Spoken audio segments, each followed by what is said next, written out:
ईश्वर के नाम में वो तमाम खुशियां हैं, तमाम बरकतें हैं जो इंसान सोच भी नहीं सकता। इंसान की तकदीर, इंसान की किस्मत इंसान के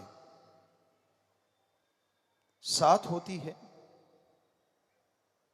लेकिन इंसान ही है जो अपनी किस्मत को, अपनी तकदीर को बदल सकता है।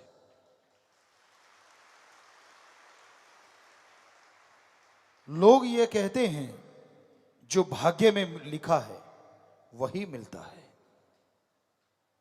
लेकिन संत कहते हैं मनुष्य एकमात्र ऐसी जोनी है, ऐसी जून है जिसमें अगर वो चाहे तो भाग्य बदल सकता है।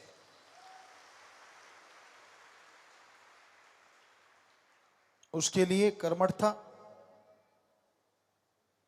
उसके लिए कर्मयोगी और ज्ञान योगी होना बहुत जरूरी है। आप कर्म करें और ईश्वर की भक्ति इबादत करें,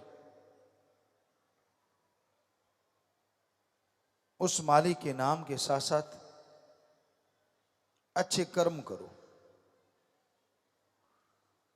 कड़ा परिश्रम करो, शारीरिक मेहनत या दिमागी मेहनत जो लगातार करते हैं, साथ में प्रभु परमात्मा का नाम जपते रहते हैं, हो ही नहीं सकता उसे अंदर बाहर किसी चीज की कमी आ जाए।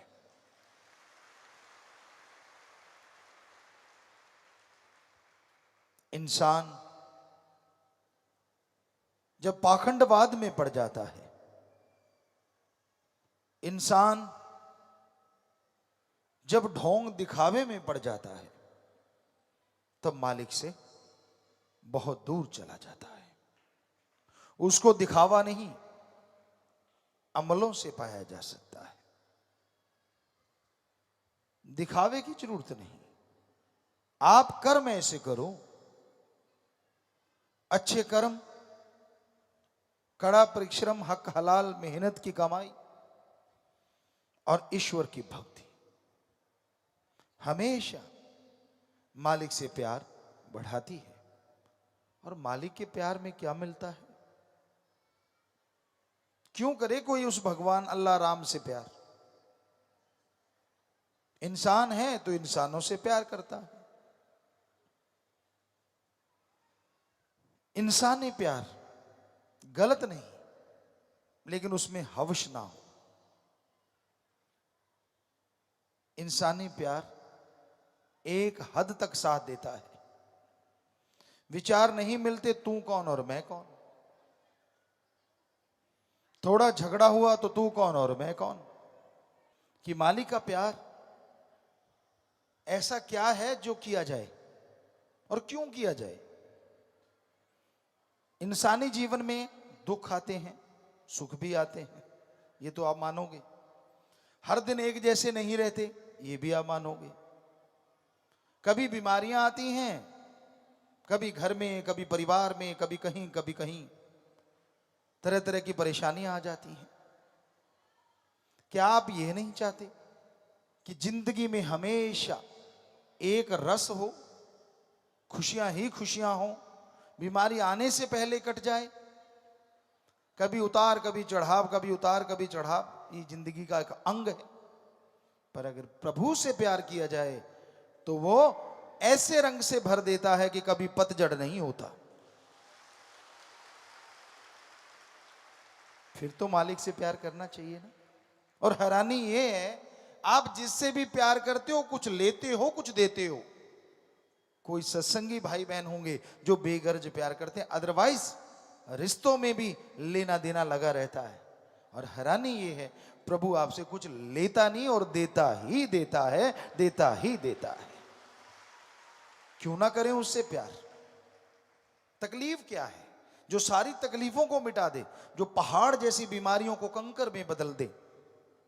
जो हमें गाइड करे कि हम परमानंद में कैसे रह सकते हैं, बेगमपुर के बादशाह कैसे बन सकते हैं, उससे प्यार क्यों ना करें। और उसी के प्यार में लज्जत।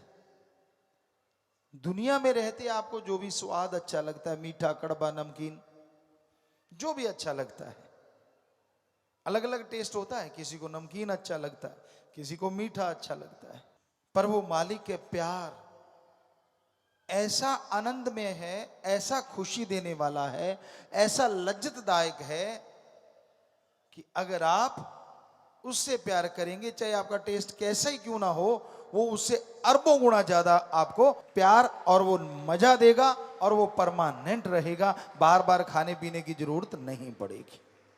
तो क्यों ना करें प्रभु से प्यार, क्यों ना करें अल्लाह राम से प्यार, करना चाहिए।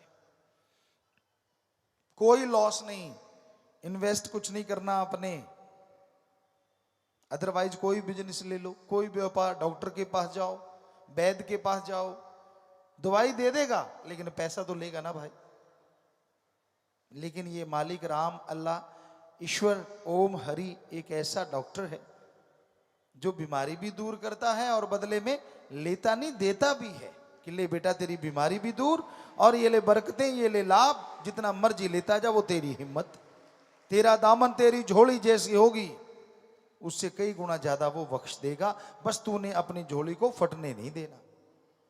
कहने का मतलब वचनों पे पहरा दीजिए, वचनों पे अमल कीजिए। वचनों पे अगर अमल करोगे, वचनों पे अगर पहरा दोगे, तभी मालिक की तमाम खुशियां आपको मिलेंगी, तभी उसकी रहमतों के हकदार आप बन पाएंगे। तो हमेशा उस परम पिता परमात्मा की भक्ति में आनंद है, उसके प्यार में खुशियां हैं। इसलिए तो दीवाने अपना सब कुछ लुटा बैठते हैं दुनिया की निगाह में, पर कोई क्या जाने वो सब लुटा के सब कुछ पा जाया करते हैं। कितने संत पीर पैगंबर हुए इस समाज में, हर कोई उनके लिए सत्कार, प्यार, मोहब्बत जरूर रखता है। दिलों में डेरे हैं उन संतों के, पीर पैगंबरों के, लेकिन कितने गुनाहगार हुए, कितने ठग चोर भयानक हुए, कोई नाम लेना नहीं जानता। सदियां गुजर गई, होते आए हैं बुराई के नुमाइंदे, लेकिन अगर कोई याद भी करता है तो बुराई के प्रतीक के रूप में। और संतों के लिए तो इज्जत से सिर झुक जाता है, जिन्होंने सारी जिंदगी समाज सुधारने के लिए लगाई हो। आप कुछ दिन घर से बाहर रहते हैं तो कैसा हो जाता है, जरा सोचिए। वो सारा टाइम ही आपके लिए तड़पते हैं, आपके लिए मालिक से दुआ, अरदास, प्रार्थना, विनती, दुआ करते हैं कि मालिक तेरी रियायत, तेरी प्रजा को सुखी रख, उसको खुशियां दे, उस पे रहमो करम कर। अब जो सुनेगा तो वो मालिक सुनता है, और उनके अंदर वाणी आती है, शब्द आते हैं। आज की भाषा में कहें, कुछ भी भाषण कह लीजिए, सॉन्ग कह लीजिए, कविता कह लीजिए, उनके अंदर उतरती है और वो धड़ाधड़ बोलते चले जाते हैं। उनको तुकबंदी की जरूरत नहीं पड़ती, मालिक अपने आप तुकबंदी करता चला जाता है। तो क्यों नहीं होगी इज्जत उनके लिए? क्यों? क्या गुनाह किया उन्होंने? आदमी गुनाहगार हो सकता है, उनके पवित्र ग्रंथों को पढ़ के देखो, किसी भी धर्म के पवित्र ग्रंथ ले लो, उनमें तो इंसानियत के जज्बे से भरपूर हमें ऊर्जा मिलती है, शक्ति मिलती है।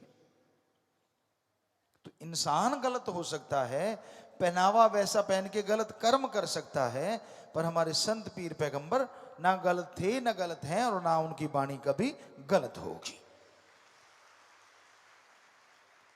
वो कभी किसी को गलत गाइड कर ही नहीं सकते। वो तो अच्छे कर्म करने की प्रेरणा देते हैं, सच के राह पे चलने की शिक्षा देते हैं।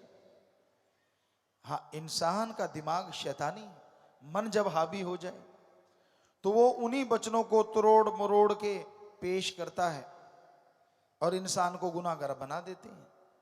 तो ये पाप कर, ये पाप नहीं होता, ये तो भक्ति है, ये कर्म कर। अरे, हर धर्म के पहले शब्द हैं रहम, रहम, रहम। ये पहले अल्फाज है। रहमाने रहीम, कुछ भी ले लीजिए, किसी भी धर्म को ले लीजिए, दया रहम की भावना सब धर्मों में भरी है। अब जरा सोचिए, आप पशु को मारो, आदमी को मारते हो, गलत काम करते हो, कैसे मालिक खुश होगा और कैसे स्वर्ग जन्नत इंसान को नसीब होगा जब वहां लिखा रहम करो, आप बेरहम हो जाते हैं। तो ये शिक्षा देने वाले ही तोड़ मरोड़ के संत पीर पैगंबरों के वचनों की बेअद भी करते हैं, वरना उन्होंने तो एक ही बात सिखाई है, बेगर्ज मोहब्बत करो, निस्वार्थ प्यार करो, तो मालिक अल्लाह राम जरूर मिलेगा। लड़ाई झगड़े नफरत की तो बातें कहीं आती ही नहीं। तो इंसान को संतों के वचनों को सहज भाव से लेना चाहिए। सत्संग जब सुनते हो, उसके बाद संतों के वचन सुनते हो, उनकी समझ बहुत बहुत ज्यादा आती है। अदरवाइज कुछ समझ नहीं आती। आपने कई बार पाठ सुने होंगे अलग धर्मों के, अपने अपने धर्म में सुने होंगे, बल्कि लोग वहां बैठे बैठे उकता जाते हैं, यार कब ये समाप्त होगा और कब प्रसाद मिले और हम चलते बने। सबकी निगाह प्रसाद में ज्यादा होती है, पढ़ने वाला क्या गा रहा है, क्या बोल रहा है, उसकी तरफ किसी का ध्यान ही नहीं होता। तो क्योंकि समझ कुछ नहीं आती, और पढ़ने वाले को भी होता निपटा दूं बस, निपटा दूं बस, निपटा दूं, उसको कोई मतलब नहीं सामने वाले को समझ आए ना आए, उसने तो अपनी ड्यूटी बजानी, अपना काम निकाला और चल भाई। तो ये अजीबोगरीब मंजर इस कलयुग में आश्चर्य की बात नहीं है, ऐसे आम बात है। आश्चर्य की बात है यहां बैठो और आपको राम की बात समझ आने लगे, वो आश्चर्य है, क्योंकि यही सच्चा सत्संग होता है। सीधी सादी भाषा, उन्हीं शब्दों को, उन्हीं के पवित्र वचनों को जब सच्चा संत सुनाता है तो वो उस दौर की भाषा के अनुसार सुनाता है, और लोग सुन के जल्दी अमल कर लेते हैं और खुशियों से माला माल हो जाते हैं। वचन वही होते हैं, पर उस समय के वचन किसी और अंदाज में कहे गए। आज का दौर कुछ और है। आज अगर कोई राग गाने लग जाओ, जो पुराने राग थे, बहुत सारे राग थे, बहुत धर्मों में पाए जाते हैं, उन राग के बारे में लिखा हुआ आज किसी को आता नहीं। पौड़ी गवारे की फला फला, अब आजकल किसी के पल्ले ही नहीं पड़ेगा वो कौन सा राग था। तो इस तरह के राग जो लिखे जा चुके हैं, जो आज के बच्चे जानते नहीं उनका नाम, कैसे गा लेंगे, और गा भी लेंगे तो आंखें खोल के देखेंगे तो चंद लोग बैठे होंगे, सारे खिसक जाएंगे। एक सज्जन ऐसा ही कोई राग सुनाने लगा, उसको लगा मैं सुना के छोड़ूंगा। सच्ची बात है, ये बहुत पहले की बात है, अब तो जमाना बहुत बदल गया, तब भी ऐसा हुआ था। तो राग गाने लगा और सामने बैठे जितने लोग थे सारे खिसक लिए, एक बुजुर्ग रह गई, वो रोने लगी बहुत। वो कहने लगा माई तू बैठी है, बाकी सब चले गए। कहती बेटा मुझे तरस आ रहा था। तरस आ रहा था? मैं तो राग सुना रहा था, तुझे तरस क्यों आ रहा था? कहती बेटा आंखों को पहुंची, नाक नूक पहुंचा, बात बताऊं? कहती बता।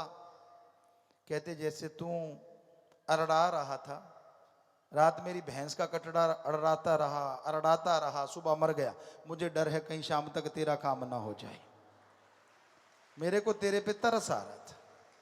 तो ऐसे रागों का ये हाल है आज के दौर में। आज तो जो आप जानते हो गीत संगीत या ये नहीं है कि आज भी नहीं, आज भी बहुत अच्छे अच्छे कव्वाली गाते हैं, आप सॉन्ग गाते हैं तो लोग मस्ती से झूम उठते हैं, क्योंकि वो आज के दौर की है। पर उस समय की गाओगे तो पल्ले कुछ नहीं पड़ेगा।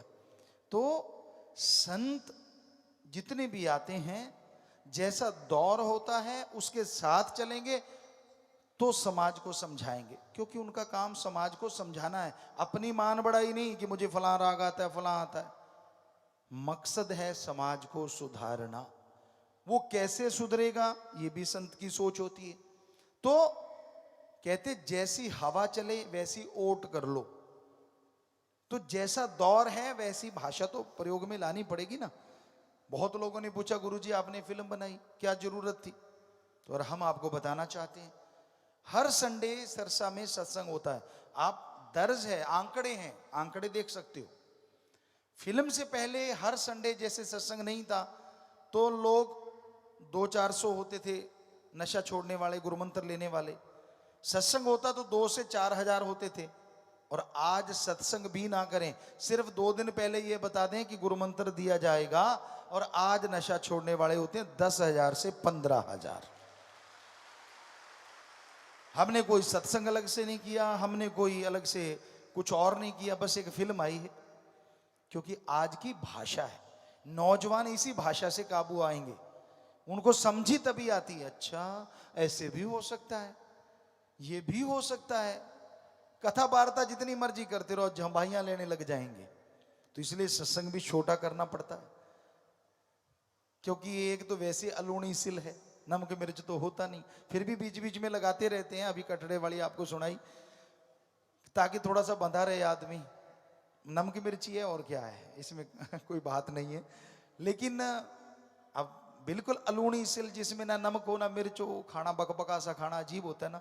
ये अलग बात है कि कुनैन कड़वी होने के बावजूद छुपे हुए बुखार को खत्म कर देती है, ये एक अलग चीज है। लेकिन वो कुनैन लेते कैसे थे पहले, बड़ा ही मुश्किल था। हमारे दौर की हम बात करते हैं, उससे पहले तो शायद होती नहीं होगी। तो कुनैन का घोल आता था, बड़ा कड़वा जहरीला, और साथ में माताएं क्या करती थी, दूध होता था घर में, सारा दिन जो उबलता रहता है, कढ़ाई वाला कह देते हैं या कढ़ाई वाला कह देते हैं। तो उसमें बहुत सारी चीनी डाल देते थे, बिल्कुल भर देते थे चीनी से। तो उसको घोल के रखते थे। बच्चे का नाक पकड़ा, मुंह में कुनैन डाले, वो चीख मारता, नाक बंद है तो नीचे श्वास चला तो कुनैन अंदर चली जाती, ऊपर से दूध चढ़ा देते, तब जाके फिर भी आधा घंटा मुंह कड़वे का कड़वा।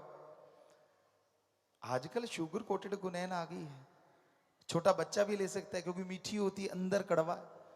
तो वैसे ही संत करते हैं भाई, ये भी शुगर कोटेड कुनैन है। परम पिताजी ने जो शब्द भजन लिखे हैं, अब फिल्में बन रही हैं, ये और थोड़ा सा हनी लेप हो गया, थोड़ा सा और अच्छा लगेगा, जायका सा आता है, और उस जायके में ही काम हो जाता है। हमने तो काम ही करना है, चाहे कुछ भी करें जतन, वापिस तो में ले जाएंगे। कुछ भी यतन करना पड़ जाए, वापिस तो लेके जाना है ना मालिक के दरबार में। यही संतों की ड्यूटी होती है, यही संतों का फर्ज होता है। अब किसी बुजुर्ग को अच्छा ना लगे तो ना लगे भाई, तू तो खा पी लिया, अब जवानों को तो संभालना है। कई होते बैठे बैठे, यो ना काम अच्छा किया भाई, यो फिल्म वाला काम ना जचे, तेरे नहीं जचता, तेरे पड़पोतों को पोतों को सबको जचेगा, और तू तो तर लिया, उनको तो तरने दे कम से कम। कई बैठे बैठे नाक मुंह सिकोड़ते रहते हैं, उनको पता ही नहीं होता ये क्या है। तो संतों के खेल, तुलसी कहे संत को चीना, तुलसी हाथ कान को दीना, जो कि कहे संत को चीना। तो ये बात ही अलग होती है, उनका अपना तरीका होता है, हर किसी का। हमारा तरीका, परमपिता शास्त्र नाम श्याम मस्तान जी जैसा ख्याल देते हैं, जैसी में आवे खसम की बाणी, तैसड़ा करी ज्ञान भी लालो, कि जैसा मालिक ख्याल देते हैं वैसा आपके सामने ज्ञान कर देते हैं। और ये परमपिता शास्त्र नाम दाता रहबर का रहमो करम, कभी भी हम कोई भाषण तैयार करके नहीं लाते, चाहे वो भंडारा हो, चाहे सत्संग हो, चाहे मजलिस हो, एट द स्पॉट जैसा वो ख्याल देते रहते हैं वैसे आपको बताते रहते हैं। शायद इसीलिए हाथों हाथ आप अमल करते हैं, तो हाथों हाथ ही उसका असर होना शुरू हो जाता है। बात तो अमलों की है भाई, यहां अमल दिखाया, बाहर जाके कुछ का कुछ खिलाया, तो फिर वो खस्म तो जानता है ना, वो तो अंदर रहता है ना। चालाकी तो उससे चल सकती है, चलो आदमी आदमी से कर सकता है, मैं होशियार हूं उसको पता नहीं चलने देता, पर जो रहता ही अंदर है उससे बताओ कौन सा पर्दा करोगे, वो तो अंदर बैठा है, हर धड़कन में, हर श्वास में है। तो इसलिए हर धड़कन में, हर श्वास में उसे याद करते रहिए, तो वो आपको बेइंतहा खुशियों से माला माल करता ही रहेगा, करता ही रहेगा। उसका ऐसा खजाना है, अरबों लोग उसको लूटते रहें तो भी समुद्र में से एक बूंद निकालें उतना भी खर्च नहीं होता, वो माला माल ही रहता है उसका खजाना। सोचिए कितना बड़ा है। तो उस खजाने को हासिल करना चाहते हो, उसकी खुशियां हासिल करना चाहते हो, तो आप सेवा और सुमरन में ध्यान लगाया करो। जितनी सेवा कर सको, जितना सुमरण कर सको, वही आपको बरकतें देगा, वही आपको खुशियां देगा।